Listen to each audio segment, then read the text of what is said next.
proposition, c'est technosphère et fragmentation. Alors, il va s'agir d'un projet de création donc, pour le festival Label Suisse à l'église Saint-François. Ça va être une composition pour les grandes orgues de l'église Saint-François, augmentée par un dispositif avec un orgamont dans l'église aussi. L'idée, c'est vraiment de travailler avec l'architecture du lieu, travailler sur des masses sonores, sur des dissonances, des textures abstraites de l'orgue et d'explorer l'architecture de l'église pour créer une fiction sonore dissonante et exploratoire.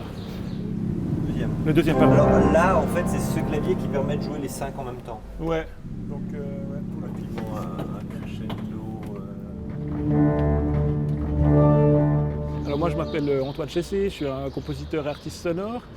Et pour ce projet-là, je vais travailler avec l'organiste Simon Keller, basé à Zurich, et un autre organiste, Dominique Blum, aussi basé à Zurich. Vu que j'habite en fait à Zurich, donc c'était aussi l'idée de travailler avec des collaborateurs locaux. Simon Keller va jouer les grandes orgues acoustiques et Dominique Blum va jouer dans le chœur de l'église un dispositif avec un orgamon B3 avec donc 2 Leslie et un subwoofer aussi pour avoir des fréquences basses.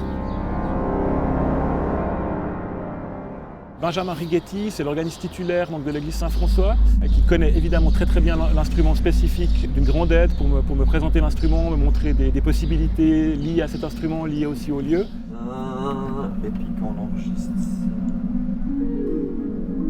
Ah non, on est à quoi 100 battements secondes là, 100 ? Le concept de la technosphère, en fait finalement, c'est d'explorer les dimensions digitales du monde dans lequel on vit maintenant, et de le retranscrire dans une église avec ces orgues finalement qui sont peut-être un peu ancestraux ou plus anciens.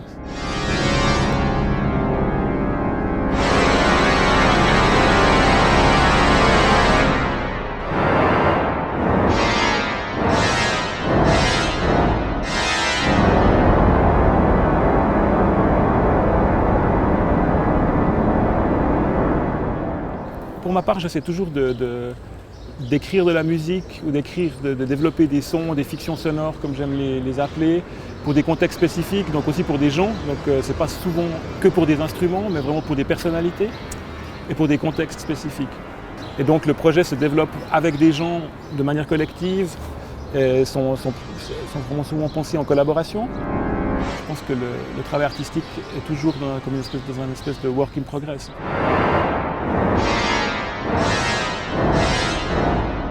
Ça s'adresse peut-être à des gens qui s'intéresseraient à des sons, des sonorités exploratoires, donc peut-être à des pratiques sonores qui s'intéressent moins à des questions de mélodie ou de rythme, mais plus à des aspects de recherche, d'exploration, de texture, de bruit, de masse sonore.